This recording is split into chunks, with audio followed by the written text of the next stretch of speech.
천안 삼거리공원 명품화 사업이 12월 시작됨에 따라 내년 흥타령 춤축제는 장소를 옮겨 열리게 됩니다. 천안시는 시청 옆 체육공원 부지에서 축제를 연다는 계획입니다.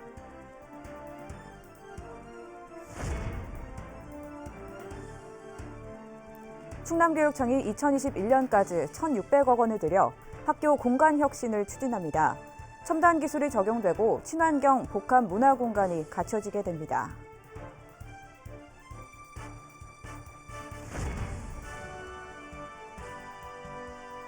세종시의 대학가 원룸촌에 CCTV가 2대만 설치돼 있어 학생들이 불안에 떨고 있습니다. 안전장치 설치 요구가 높아지고 있습니다.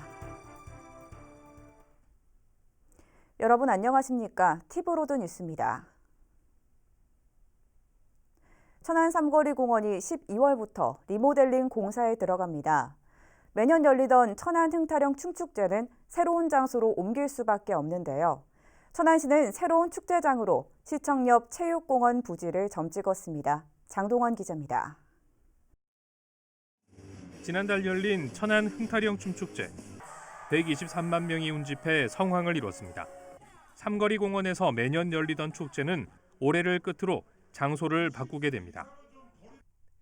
공원은 2021년 완공을 목표로 오는 12월 리모델링 공사에 들어가기 때문입니다. 천안시는 시청 옆에 조성 중인 체육공원 부지를 새로운 축제장으로 정했습니다. 시민들의 접근성이 좀 가까이 있어서 많이 주민들이 거주하는 지역에 위치하고 또 종합운동장의 주차장이나 이런 걸 활용할 수 있어서 이쪽으로 검토하게 됐습니다. 13만 제곱미터 규모 체육공원에 축제 기간 동안 주무대를 만들고 주변으로 홍보 부스 등을 배치한다는 계획입니다. 별도의 무대와 부대 시설은 시청 부지를 활용할 예정입니다. 시는 삼거리공원 명품화 사업이 마무리되더라도 공원은 생태 휴식 공간으로 유지하고 축제장으로는 활용하지 않는다는 방침입니다. 매년 흥타령 축제는 이 장소에서 해야만 되고요. 또 그렇게 할 수밖에 없습니다. 다른 면적이 없어서 저희들이 하여튼 매년 축제는 여기서 하도록 하겠습니다. 시청 옆 체육공원에는 축구장과 배드민턴장, 잔디광장과 산책로 등이 조성되고 내년 2월 공사를 마칠 계획입니다. 티브로드 뉴스 장동원입니다. 4차 산업혁명 시대를 맞아 교육 과정에도 큰 변화가 일어나고 있습니다. 하지만 획일적이고 정형화된 학교 현장의 모습은 정작 이러한 변화를 따라가지 못하고 있는데요. 충남교육청이 오는 2021년까지 1,600억 원을 들여 학교 공간 혁신을 벌이기로 해 관심을 모으고 있습니다. 송용환 기자의 보도입니다. 천안의 한 고등학교, 동아리 활동이나 여가 활동, 조별 회의 등이 가능한 새로운 공간이 조성됐습니다. 회의실과 컴퓨터실 등 기존의 활용도가 낮았던 곳이 불과 몇 개월 사이 확 바뀐 겁니다. 공간의 컨셉에서 소파 색상에 이르기까지 학생들의 의견이 반영됐습니다. 학생들이 이렇게 회의하거나 이렇게 모여서 얘기할 수 있는 공간이 없었는데 이런 세미나실 같은 곳을 통해서 학생들이 더 이렇게 참여할 수 있는 공간이 생긴 것 같고 여기가 원래 학생들이 의견이 반영이 돼서 만들어진 곳이라서 더 뜻깊고 의미가 있는 것 같습니다. 충남교육청이 오는 2021년까지 대대적인 학교 공간 혁신을 예고했습니다. 당장 올해부터 162억 원을 들여 학교 도서관과 돌봄교실, 창의융합형 과학실 등을 조성합니다. 3개년간 총 사업비는 1,665억 원, 이 중 절반은 교육부 예산을 지원받아 추진할 계획입니다. 공간 혁신은 크게 3개 사업으로 나뉩니다. 기존 공간을 재구조화하는 영역 단위 사업과 단위 학교에서 신청해 부서별로 재정 지원을 하는 개별 단위 사업, 전면 리모델링 또는 개축이 이뤄지는 학교 단위 사업 등입니다. 교육청은 이번 사업을 통해 변화하는 교육과정에 대응하고 학습과 쉼, 돌봄이라는 학교의 기능을 서로 분리되지 않고 통합시켜 나간다는 계획입니다. 과학기술 발전에 부합한 미래 첨단 공간과 생명과 환경을 생각하는 친환경 공간, 작은 학교와 지역사회를 살리는 복합 문화 공간이 미래 학교 공간으로 채워질 것입니다.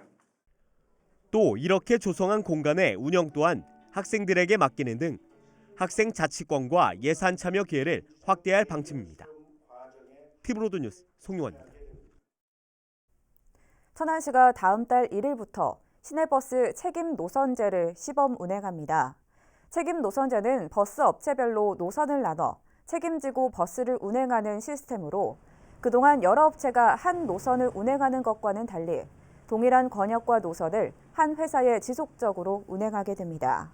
시는 이번 책임 노선제 도입으로 운전기사의 노선 숙지도를 높이고 승객 서비스도 개선될 것으로 기대하고 있습니다. 천안시 일자리 종합지원센터가 오는 25일 하반기 중장년 구인구직 만남의 날 행사를 개최합니다. 천안시청 대회의실에서 열리는 이번 행사에는 지역의 11개 기업이 참여해 생산관리와 총무직, 생산직 등의 55명을 채용할 예정입니다. 현장에서 면접이 이뤄지고 각종 구직자 지원제도 안내와 취업 상담, 이력서 작성과 사진 촬영 부스도 함께 운영됩니다. 축구종합센터 문제를 놓고 파행을 이어온 천안시 의회에서 재검증 요구가 다시 나왔습니다. 자유한국당 소속 시의원들은 지금 계획대로라면 축구종합센터는 시민 혜택 없이 혈세만 낭비된다는 입장입니다. 장동원 기자입니다.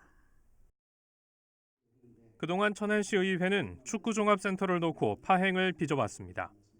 자유한국당 의원들은 공개되지 않은 협약 과정과 혈세 낭비를 지적했고 더불어민주당 의원들은 천안 제도약의 기회라는 입장으로 팽팽히 맞서왔습니다. 오늘 열린 임시회 본회의에서 김철환 의원은 다시 한번 축구종합센터 재검증을 요구했습니다. 김 의원은 5분 발언을 통해 천안시가 투입할 예산의 적정성과 과장된 경제 유발 효과 등을 다시 따져봐야 한다고 밝혔습니다. 그러면서 축구종합센터는 축구협회를 위한 시설이라며 시민들에게 돌아가는 혜택은 적을 것이라고 말했습니다. 수천억의 천안시민 혈세 출혈이 예상되는 대한민국 축구종합센터는 천안시 마음대로 천안시민이 자유롭게 활용하기 어려운 공간일 것입니다. 대한민국 축구종합센터는 일반 체육공간이 아닌 보안, 위생, 검역 등이 필요한 공간입니다. 이에 대해 곧바로 반박에 나선 황천순 의원은 천안 축구종합센터는 파주와는 엄연히 다른 시설로 시민을 위한 체육공원이 함께 조성되고 축구협회가 이전해오는 만큼 경제 효과는 클 것이라고 밝혔습니다. 한편 이날 본회의에서 권오중 의원과 정병인 의원은 어린이 안전을 위해 통학로를 재점검하고 신호등과 CCTV 설치를 의무화할 것을 요구했습니다. TV로드 뉴스 장동원입니다. 천안 예술의 전당 신임 관장에 임전배 전 공역기획팀장이 취임했습니다. 신임 임 관장은 대전 출생으로 26년간 방송사에 종사한 이후 한국방송예술진흥원 개관교수를 역임했고 천안문화재단에서는 예술의 전당 개관 홍보 마케팅 팀장을 시작으로 행사기획팀장, 축제기획팀장 등을 맡아왔습니다. 아산시가 동절기 폭설에 대비해 올겨울 제설 대책을 서둘러 완료했습니다. 시는 굴삭기 5대 등 제설 장비와 염화칼슘 895톤, 소금 2,000여 톤, 친환경 제설제 540톤 등을 확보했습니다. 또 출동 시간 단축을 위해 5곳의 전진 기지를 마련하고 읍면동 복지센터, 자율방범대 등과 연계해 제설 작업을 벌이기로 했습니다. 제5회 아산 은행나무길 축제가 오는 25일부터 다음 달 3일까지 열립니다. 이번 축제는 매주 금, 토, 일요일에만 열리며 음악회와 버스킹 공연, 플리마켓 등이 진행됩니다. 또 행사 기간 곡교천에선 국화 전시회도 함께 개최됩니다.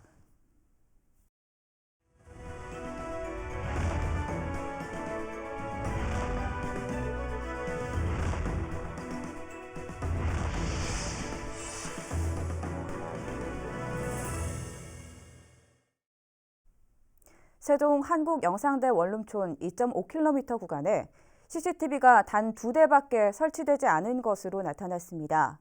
학생들의 안전을 지킬 수 있는 안전 시스템 구축이 필요하다는 목소리가 나오고 있습니다. 보도에 김장섭 기자입니다. 세종시 한국영상대학교 앞 원룸촌입니다. 2.5km 구간의 원룸촌이 크게 4군데로 나눠져 있지만 안전을 위한 방범 CCTV는 단 2대에 불과합니다. 특히 원룸촌 안쪽 길 같은 경우에는 CCTV가 전혀 설치되어 있지 않습니다. 원룸마다 자체적으로 CCTV를 운영하는 곳이 있지만 범위가 좁아 사각지대가 큽니다. 여기에 가로등까지 적어 학생들의 불안감은 더 큽니다. 그 현관 쪽, 자동 현관문 쪽에 비칠 수 있는 그런 위치야 몇 개씩 설치해주면. 실제로 안전을 위협받고 있다는 신고도 접수됐습니다. 광고용 CCTV가 2대가 있어요. 근데 이 CCTV 같은 경우에는 제가 생각한데는 여기를 유동하는 차량들이나 이런 것들은 감지가 가능한데 이 안쪽에 원룸에 있는 친구들을 이렇게 좀 보호해주기에는 조금 부족하지 않나 이런 생각이 들더라고요. 때문에 CCTV와 비상벨 같은 안전장치를 설치해야 한다는 목소리가 나오고 있습니다. 현장 점검에 나선 세종안전도시위원회 역시 부족한 안전장치에 대한 문제점을 지적하며 안전 시스템 구축에 힘을 보탰습니다. 아울러 학생과 주민들이 함께 안전한 사회 만들기에 나서줄 것을 당부했습니다.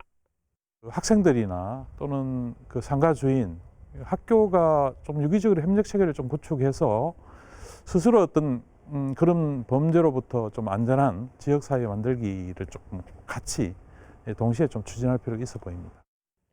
최근 여성을 대상으로 한 범죄가 잇따르고 있는 만큼 조속한 안전 대책이 필요해 보입니다. TV로드 뉴스 김장섭입니다. 도심 지역 바닥은 대부분 시멘트나 아스팔트로 돼 있다 보니 비가 오면 빗물이 땅속으로 스며들지 못하고 대부분 인근 하천으로 배출되는데요. 그러다 보니 지하수가 고갈되고 도시 열섬 현상이 발생하는 등 여러 부작용이 나타나고 있습니다. 이런 문제를 해소하기 위해 세종시에 자연 친화적인 빗물 관리 시스템이 도입되고 있어 눈길을 끌고 있습니다. 김우순 기자입니다. 도시 기반 시설 공사가 한창인 세종시 해밀리입니다. 건설 중인 도로 곳곳에 다른 도로에 넘는 구조물이 눈에 띕니다. 빗물의 땅속 침투를 돕기 위해 설치되고 있는 이른바 빗물 침투 시설입니다. 쉽게 말해서 기존엔 이 오수관로를 통해 빗물이 모두 하천으로 흘러내려갔다면 이곳에 새롭게 설치되고 있는 이 빗물 침투 시설은 도로 및 땅속까지 골고루 빗물이 스며들게 하는 방식입니다. 빗물의 표면 유출은 최대한 막고 토양 침투는 증가시키는 저영향 개발 기법이 세종시 건설 과정에 폭넓게 도입됩니다.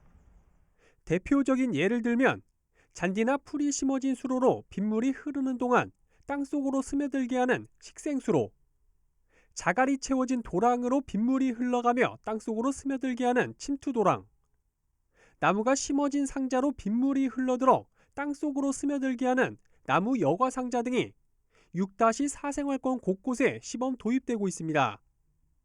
또 이곳에 들어서는 3,000세대 규모의 아파트 단지에도 인공 생태 연못과 빗물 정원 등이 조성될 예정입니다. 이렇게 6생활권에 저영향 개발 기법을 도입했다고 보고 효과를 저희들이 분석해 보니까 도시 온도는 약 한 2도가 저감되어서 열섬 효과가 저하되는 것으로 그렇게 기대하고 있습니다. 아울러 홍수 예방은 물론 양질의 지하수를 확보하는 효과도 기대됩니다. 이러한 저영향 개발 기법은 오는 2021년부터 세종시 5, 6생활권에도 확대 도입될 예정으로 물순환 선도 도시로서의 역할이 기대되고 있습니다. TV로드 뉴스 김우순입니다.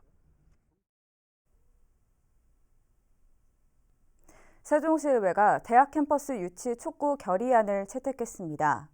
결의안을 발의한 상병헌 의원은 대학이 있어야 우수한 인프라를 활용한 일자리 창출이 가능해져 도시가 성장할 수 있는 원동력이 될 수 있다며 세종시의 자족 기능 확보를 위해서도 대학은 반드시 필요하다고 강조했습니다. 아울러 관계기관이 함께하는 세종시 대학 유치 추진단을 구성해 대학 유치를 위한 적극적인 협조 체계를 갖춰야 한다고 덧붙였습니다. 한편 현재까지 세종시에 입주를 확정지은 대학은 카이스트 융합의과학원과 충남대 의대 등 4곳입니다.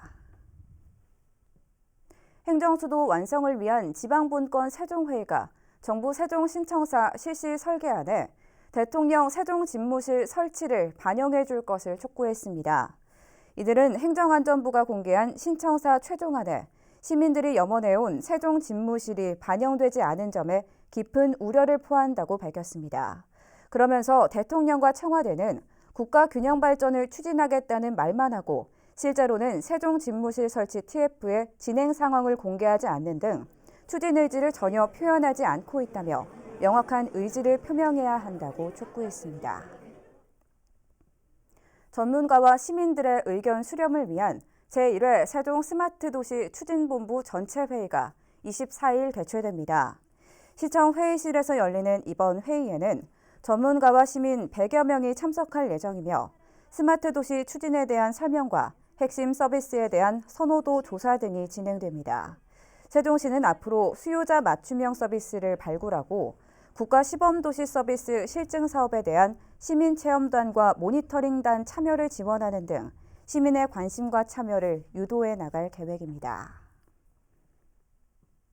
세종시 교육청의 조치원읍 중학교 이전 재배치 계획에 따라 2개 단성중학교가 오는 2021년부터 남녀공학으로 전환되고 조치원 중학교는 서부 지역으로 신설 이전하게 되는데요. 벌써부터 학생 쏠림 현상을 우려하는 목소리가 나오고 있습니다. 학생 배정 방법은 어떻게 결정될까요? 김우순 기자의 보도입니다. 세종시 조치원읍입니다.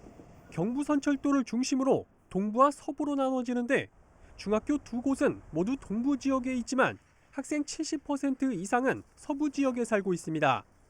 지난 2000년 이후 아파트를 중심으로 서부의 신주거 지역이 형성됐기 때문입니다.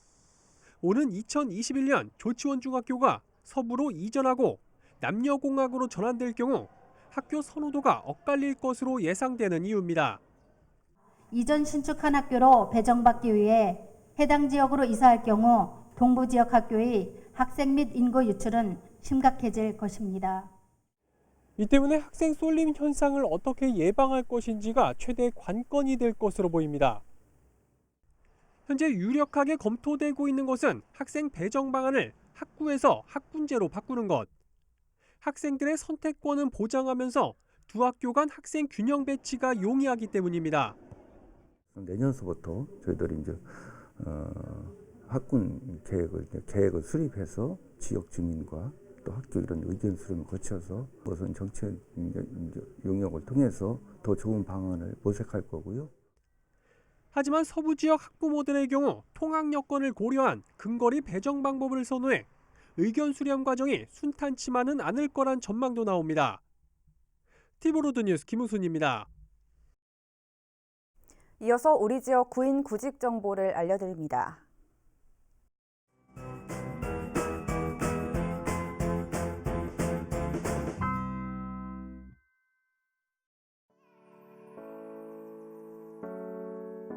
하이엠테크에서 금속 가공 업무를 담당할 직원 2명을 채용합니다. 직접 방문하거나 이메일로 지원 가능하며 문의사항은 010-5175-5310번을 통해 안내받을 수 있습니다.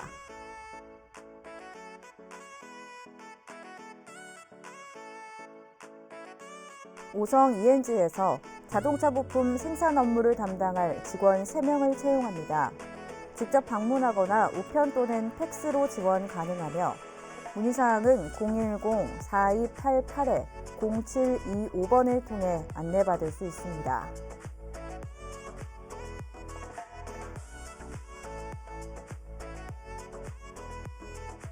주식회사 FNS테크에서 LCD 제품 조립 업무를 담당할 직원 2명을 채용합니다. 팩스 또는 이메일로 지원 가능하며 문의사항은 041-620-9536번을 통해 안내받을 수 있습니다. 이상으로 뉴스를 마칩니다. 시청해주신 여러분 고맙습니다.